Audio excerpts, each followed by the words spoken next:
So, Doug Ford out in Ontario. This is not the government of Canada. This is a territory. This would be like one of our states releasing an ad. So Ontario's new advertising campaign in the US has launched. Using every tool we have, we'll never stop making the case against American tariffs on Canada. The way to prosperity is by working together. So this is the ad that they put out using some clips from a speech that Reagan gave. When someone says, let's impose tariffs on foreign imports, it looks like they're doing the patriotic thing by protecting American products and jobs. And sometimes for a short while it works, but only for a short time. But over the long run, such trade barriers hurt every American worker and consumer. High tariffs inevitably lead to retaliation by foreign countries and the triggering of fierce trade wars. Then the worst happens. Markets shrink and collapse, businesses and industries shut down, and millions of people lose their jobs. Throughout the world, there's a growing realization that the way to prosperity for all nations is rejecting protectionist legislation and promoting fair and free competition. America's jobs and growth are at stake. Oh, burn. Burn. Okay, so I just want to point out something real quickly. Now, you can go back and look at the tape. The internet is forever. When Elon took over X, we were definitely amongst those who were like, hey, man, it's better than it was. And we've, even as it's continued to get worse and worse from its initial promise of being a free speech platform, we've kind of maintained that. At this point, I don't know if you can make a case anymore that X is better than what it replaced. And I'm going to give you an example. This is not cherry picked. You can go look for yourself at the comments under the Doug Ford post. This is a very typical sample. This is the most regarded thing you have ever done. Maybe part of your strategy should be to stop antagonizing the U.S. administration. No tariffs as the 51st state. Now, do you believe that this represents public opinion of Canadians? I can show you that it doesn't. This is Ipsos from February. Negative participation, perception of the U.S. 68% of Canadians thought less of the U.S. due to Trump's tariff threats. Boycotting U.S. goods. 2/3 of Canadians said they would avoid buying U.S.-made products. Negative perception of Trump. In March, a subsequent Ipsos poll found 79% of Canadians held an unfavorable view of Trump due to the tariff war. Mistrust of trade deals. This is from August 2025. 80% of Canadians were skeptical that Trump would honor a new trade agreement with Canada. And this is the same. I looked at multiple polls. I just picked one. They all pretty much track this way. They pretty much all have these numbers, which is just common sense. We all know that tourism to the U.S. from Canada has totally collapsed. We know there's been a pretty wide-ranging and effective boycott of American goods in Canada. So this is bizarro world. This has nothing to do with reality. At this point, I would argue that Dorsey's Twitter did not go nearly this far in curating reality as what Elon's X has become, particularly noticeably over the last month or two. I think you could make the case it's actually worse now than what Dorsey's Twitter was. Well, I don't think Dorsey's name is in those flight logs. I think that's that's key. That's key. Yeah. Netanyahu sat down with his influencers, said, Elon's a friend. We're going to talk to him. Boom, boom, instantly. Within a week, your feed is full of the most deranged Zionists you could think of that you don't follow. Just one after the other, after the other, after the other.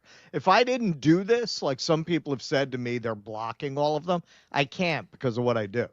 But it's making the platform almost useless. Like it really is.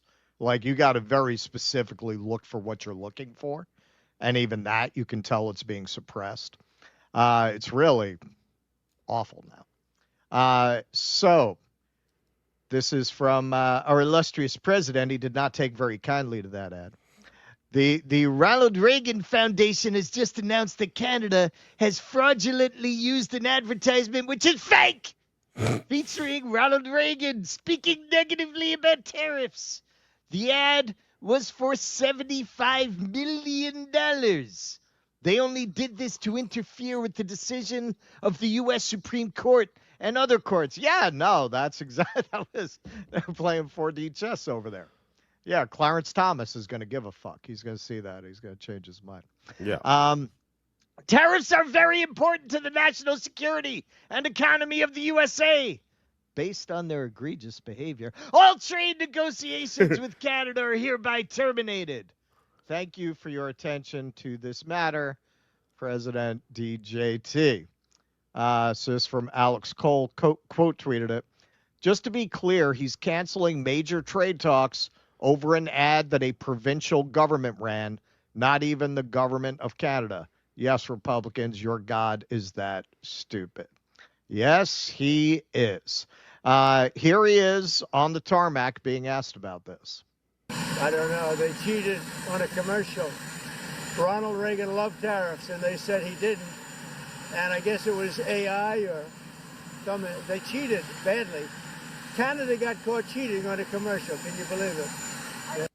Yeah, they got caught cheating. Okay, so you can only imagine the quality of person who would be appointed to the Ronald Reagan Presidential Foundation and Institute. But these rocket scientists put this statement out.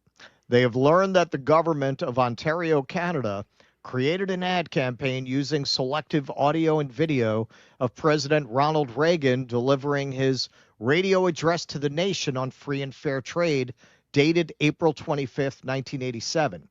The ad misrepresents the presidential radio address, and the government of Ontario did not seek nor receive permission to use and edit the remarks. The Ronald Reagan Presidential Foundation and Institute is reviewing its legal options in this matter.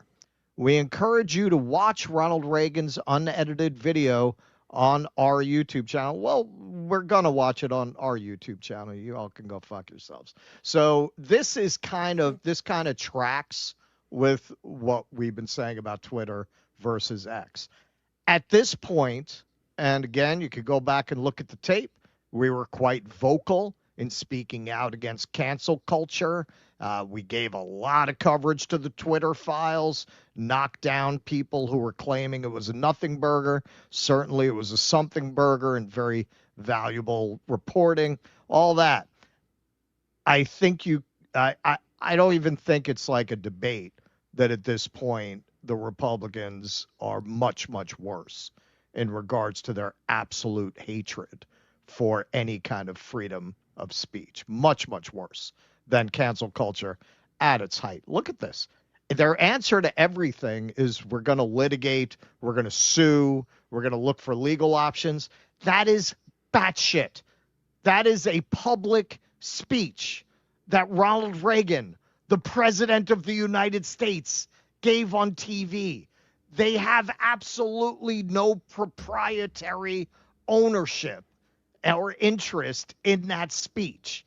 To claim they should have been asked for permission about how the speech would be presented, that I would argue at this point, in combination with everything else, with Trump suing every outlet, including the Wall Street Journal, that prints something about his relationship with the world's most famous sex trafficker and his weird birthday letter to him, they're worse at this point. Like all of this stuff that was premised on being better, they actually very quickly wound up being much worse than what they replaced.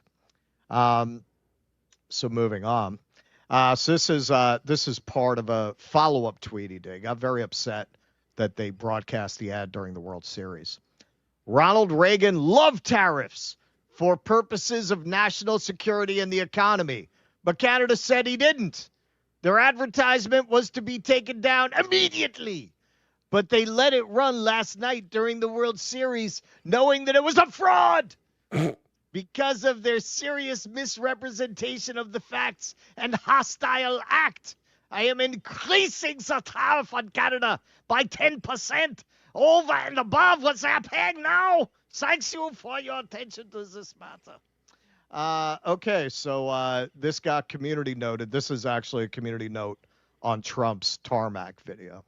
Ronald Reagan's statements praising free trade, as reported in a commercial broadcast in Ontario, are not generated by artificial intelligence, as can be easily verified from the audio transcript provided by a reliable source, and that's from the Reagan Library. People who say they're going to sue. Okay, so here's Reagan, man. There's a very famous Reagan speech, and you know what? This was a very typical Republican view for a very long time. They were free traders. Like that was front and center to Republican ideology in Reagan's era. There's nothing shocking or controversial about this speech at the time that he made it.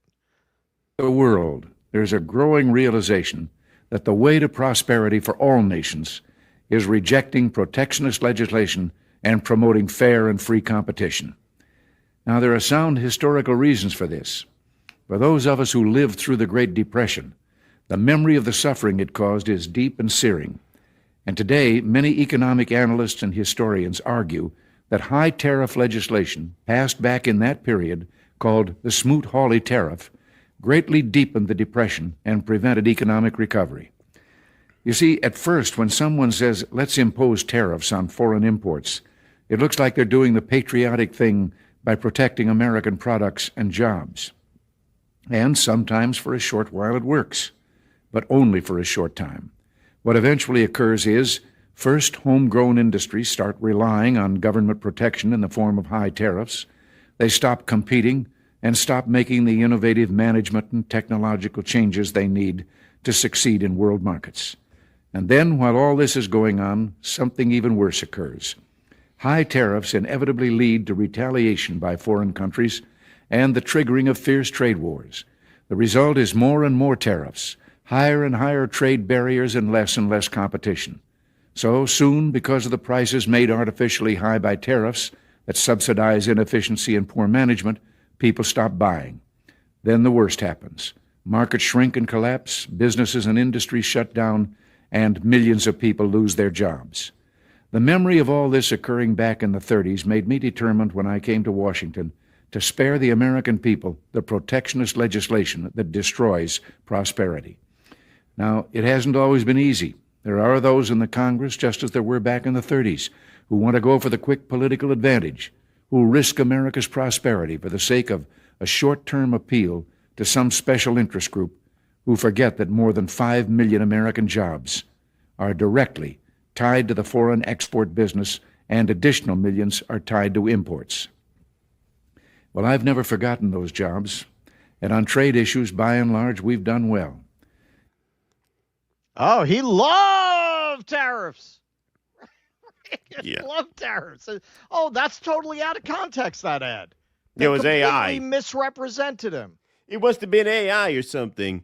I'll tell you, if it were AI, they got to make an actual Reagan AI anti-Trump ad now, where the voice of Reagan. I met Donald Trump a couple of times in New York, and he always seemed kind of fruity to me. I thought to myself, I said to Nancy, I said, if this guy ever runs for president, any man who votes for him must be at least a little homo. What do you think, Nancy? You vote for him, they're going to take away your man card. Yeah. And then him and that Slavic whore he runs around with, they wanted to swing or something. I didn't understand what he meant. I didn't see any playground nearby. He says he gets a lot of tail, but he seems kind of flamboyant to me. What do you think? You see, it's what we used to call light in the loafers back in my day. He seems a little light in the loafers. Little bit. That's a Reagan recording from 1983 on Donald Trump. That was his opinion of that Donald was a Trump. Radio address. Yeah, that was a radio address. That was a radio address.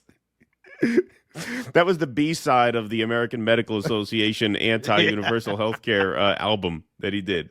if you turn the record over and you spin it, That that's was what's the on B there. side, but you Talking had to about play how it he backwards to get that. suspects Donald Trump is gay. So how are our friends to the north reacting to this? Predictably, Carney warns of trade shift after Trump's Canada tariff hike. Canadian Prime Minister Mark Carney warned Sunday that trade flows are likely to shift away from the United States for a period of time following President Donald Trump's decision to impose a new 10% tariff on Canadian goods, saying the hike will make it more expensive to trade with the United States. Carney's comments were his first public reaction since Trump announced the tariff increase on Saturday, escalating tensions between two of the world's largest trading partners. The announcement means that the general tariff on Canada is now up to 45%, but it is not yet certain when the increase will go into effect. Speaking at the ASEAN Business and Investment Forum in Kuala Lumpur, Malaysia, Carney said the Trump administration's focus on protectionism and its reluctance to prioritize low-carbon economic growth risk undermining American competitiveness. This is, for anyone who doesn't know, this is a conference of Southeast Asian countries. Carney said there is an understanding that moving towards lower carbon energy, lower carbon manufacturing, lower carbon services, etc., will be a driver of competitiveness. He added that is not the priority of the President of the United States, at least it's not the administration's priority in the United States. Carney also said that Canada will increasingly look to strengthen ties elsewhere as tariffs and diverging climate policies reshape global supply chains. He has separately said that while Canada, quote, can't control the trade policy of the United States, unquote, it can control whether it chooses to develop, quote, new partnerships and opportunities, including with the economic giants of Asia. The country's relationship with Vietnam is one which Carney emphasized on Sunday as important, saying he hopes to expand the partnership and, quote, collaborate more on trade, clean energy, and defense to the benefit of both of our nations. So there he is. He tweeted this out at the ASEAN Summit to accelerate progress on the Canada-Asian Free Trade Agreement and unlock new markets for Canada. Southeast Asia is a $5 trillion economy. New partnerships here represent opportunities for our workers and businesses, and we're here to seize them. He met with the Prime Minister of Vietnam, as well as the leaders of the Philippines. He met with the head of Laos. Yeah, man, this is, as with most of the Trump administration trade policies, it is just a classic example of shooting yourself in the dick. Like these policies are literally destroying the economic position of the country in ways that a subsequent president is not going to be able to fix. Because once these countries adjust and adapt and shift their supply chains, prime example is now China's getting its soybeans elsewhere. Why would they come back to the United States? Even if we put in a president that they find more stable, they're never going to trust us not to put another one like this in again. Once they've made the adjustment, why would they go back? Yeah. So let's just finish up. So here's a little bit of Carney at the conference being asked about this. As I emphasized the other day, the government of Canada stands ready to build on the progress that we had been making in our negotiations, our discussions with our American counterparts. And we have a consistent focus in those discussions on doing the best deal for Canadian workers and their families. It is the sole responsibility of the Government of Canada to have those discussions with the United States, and it's the best way forward. And as I say, we stand ready. Now, we are capable of doing more than one thing at one time. You'll be seeing within the course of the next 2 weeks an ambitious budget which makes generational investments in Canada, and we are in the process of diversifying our trade relationships, the focus of our meetings here in Asia. And those are tangible. We have an intention to more than double our exports away from the United States over the course of the next decade. That's more than $300 billion.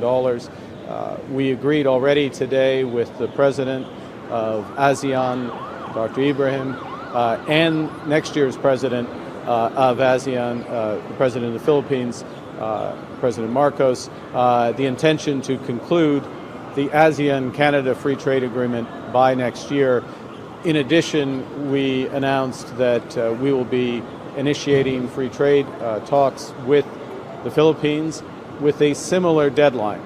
So accelerated free trade talks with the Philippines, Canada and the Philippines. And of course, in recent weeks, we just concluded the free trade agreement between Canada and Indonesia. So building at home, diversifying our trade relationships abroad, and being ready to work with the United States government as and when the time comes. Okay. So how do you think that is going to benefit the United States? How is it going to create American jobs for the rest of the world? And Canada is far from the only one doing this right now. They are trying to deal with a mad empire. That is how I would read the moves that the rest of the world are taking right now. They're trying to disentangle their affairs from the United States without doing anything so drastic that it invites one of Trump's irrational meltdowns, because you still have enormous economic and military power concentrated here in the hands of an insane government and a not reliable people as trade partners. Now, this is not to say we had a great trade policy before. No, of course not. But that related to the fact that corporations wrote our trade deals under both Republicans and Democrats. This is not a Republican thing. But instead of focusing on the labor element, they're focusing on just trying to punish countries that are doing trade with us to what? Make them build factories in this hellhole? They're not going to do that. They're not going to do that. The most autocratic regimes, well, places like Qatar, you could probably get to come work with this demoralized, half-educated workforce. They like that shit. You're not going to get these more advanced countries regarding their education levels, their technology, their industries, and their traditions. They're not going to want to put their workers in this shithole. They're not going to want to do that. So what are they doing? They're finding ways to develop trade relationships that they had not been motivated to focus on. Now you've made Canada very motivated to develop these deals with Asia. And listen, this is reality, and I don't think you can stop it at this point. If ever you could have. Certainly you can't now. The center of gravity is going to move to Asia pretty quickly. Like, it's been moving slowly, but it's going to be like what Hemingway said about bankruptcy. Slowly at first, and then all at once. There is going to come a tipping point where it's just going to be very clear that the center of energy on Earth is in Asia. And what the Trump administration is doing, you could not do more to accelerate that process than the policies they're enacting. Well, what did they think was going to happen? Did they think, well, we're going to slap a 10% extra tariff on because they were nasty enough to run this ad during the World Series, and that'll show them? What do they expect them to do? Put their tail between their legs? Oh, we're sorry, Mr. Trump. We'll pull the ad down. Please don't tariff us more.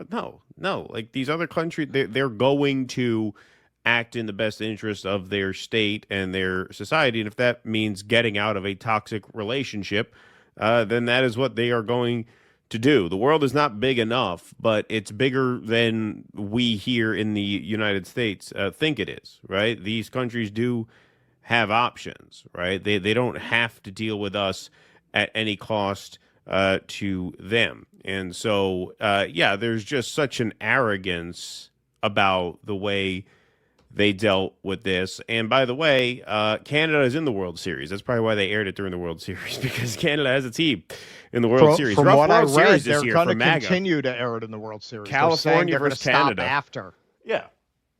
Yeah. Well, it's a tough World Series this year for MAGA. You got California versus Canada. No winners there. No winners. Houston didn't make it this year. Sorry. Please clap.